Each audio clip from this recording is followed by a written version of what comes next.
only thing that you got going for you right now is your energy and your willingness to keep at it. And I always tell my organization, we're on a mission from God. I never remove that from in front of them. Whatever your belief is, whatever you count in, rely on that, because that is what's going to get you through. And realize you don't have any other choice. You have seen the degradation in this nation, and you've seen the degradation in your neighborhoods and your community, and you can't now close your eyes to it now. You have to be that change that you want to see in those communities. You have to go with confidence. When I came to Micah, I just got that in my heart that there was nobody going to discourage me. First of all, I gave up fishing to do this. So if I'm not going to catch crappie, somebody's going to listen to me. If I'm not going to go on my camping and fishing trips, this is going to mean something, and you're going to sit here and listen until you get this vision, or else I'm going to follow you home until you realize that you got to do something about it. You have to be that intentional when you're doing this. You have to be that dedicated, because if you look in Detroit, they've been wishing for that to happen for over 3 years so that they could put in a city manager. For you not to try to thwart that and try to wait for that to happen, that shows you that there's something terribly wrong in this country. There's something terribly wrong when we're still segregated. In Milwaukee, we're still in the top 5 in segregation. We're still in the top 4 in unemployment. The disparity between wages is a whole ocean wide. It's just unbelievable. But we are not going to give up hope, because the Bible continuously tells us when there's a famine and when there's a drought, God is just waiting for us to gather our forces together and to call on him and to attack that thing with all the vigor in them that we can. Because right now is the greatest opportunity for America to make change. The middle class is now considered with the poor. The middle class is now considered fair game, just like the poor has been. So now people get it. They realize that they come for us one day, they're going to come for you the next. That's right. So it's best for us to prepare and make this country what it is. Now, I have a topic for this speech tonight that I'm going to give you, and it's called Train for the Watch. I want you to remember that, train for the watch. And I actually took this from the book of Ezekiel. And if you bear with me, I'm going to read it. It's Ezekiel, if you're looking for it, Ezekiel 3, verses 16 through 21. And it states, "Now it came to pass at the end of 7 days that the word of the Lord came to me, saying, Son of man, I have made you a watchman for the house of Israel. Therefore hear a word from my mouth, and give them warning from me. When I say to the wicked, you shall surely die, and you give him no warning, nor speak to him, to warn the wicked from his wicked way, to save his life, that same wicked man shall die in his iniquity. But his blood I will require at your hand. Yet, if you warn the wicked, and he does not turn from his wickedness, nor from his wicked way, he shall die in his iniquity, but you have delivered your soul.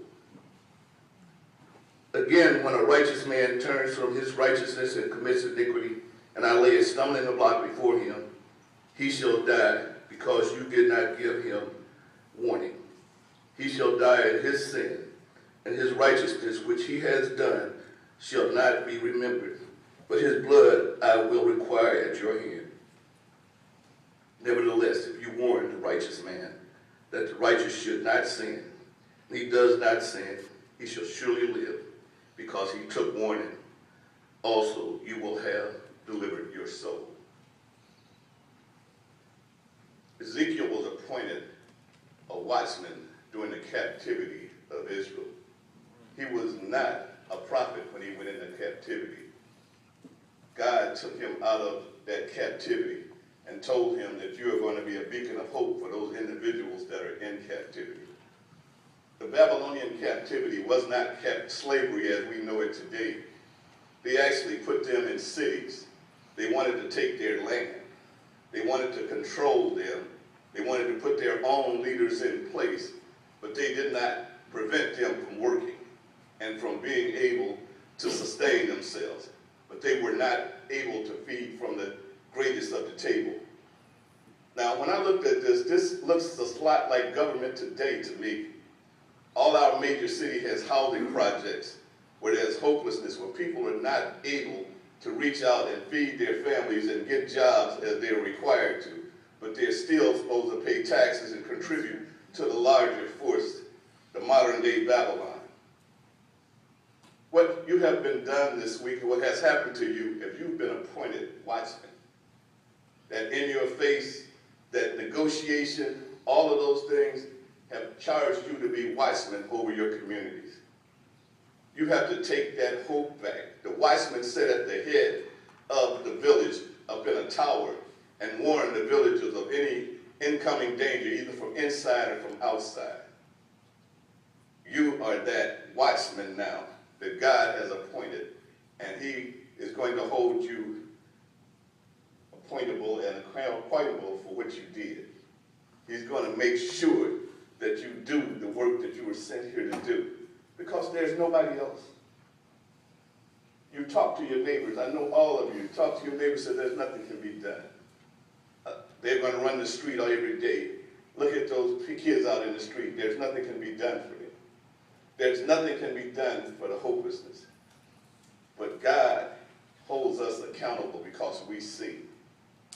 We are like those neighbors that passed by that injured man on the Jericho road who were too busy to aid him. God kept saying, you see something, you correct it. Jesus was on the way to do many a task when he ran into the woman with the issue of blood. He was on his way to heal someone else when he ran into Jairus' daughter. We have been called and called out because you don't see a room full of people. There's only a select group of people who get this, who realize that God made us all as one people in one body to take care of one another. He made me for you and you for me, not you for yourself. We have got to take these trainings, these things that come to us that let us see what is wrong in this country and correct them.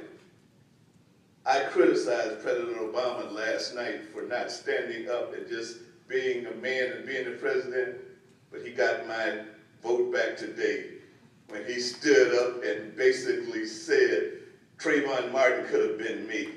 Right. He's getting criticism all over the country, and he is saying, what if Trayvon had a gun and stood his ground? Amen. Now that's the president I elected.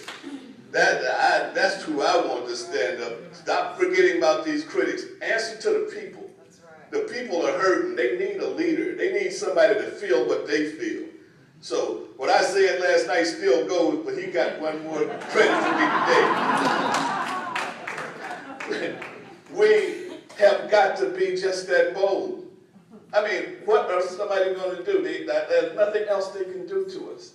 There's no farther down we can go. This country's reach has exceeded its grasp to the fact that we are still paying a war in Iraq and Afghanistan, and Detroit is bankrupt.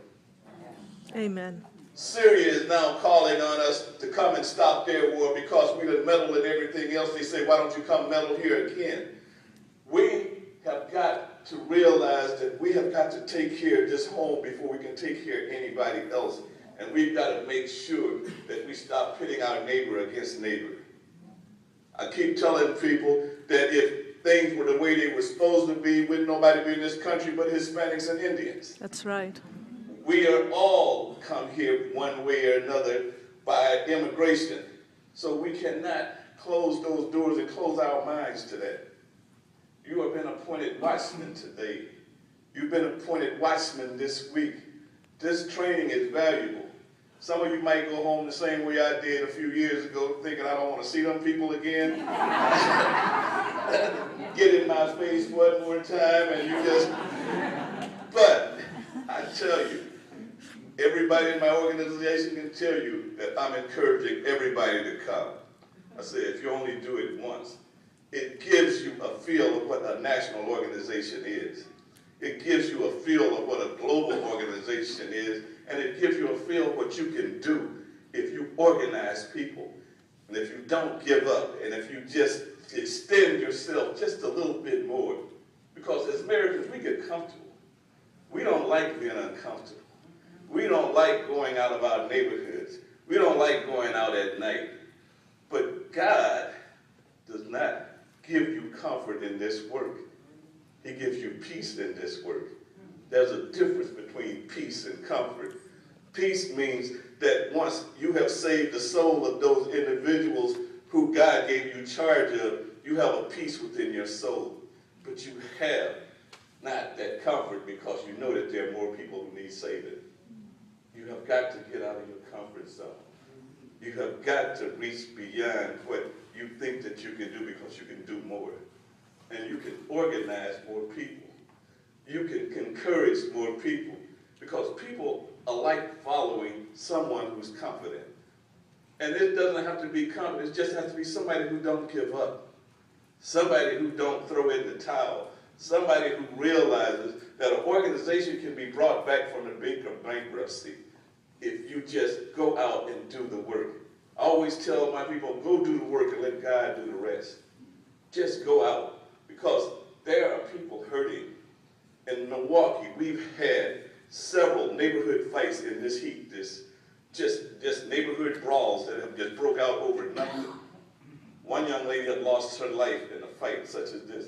What makes that community that hopeless is that everybody is on their porch every day. They have nowhere to go. They have no money to escape the community. They only have drugs and alcohol to rely on to dim their minds.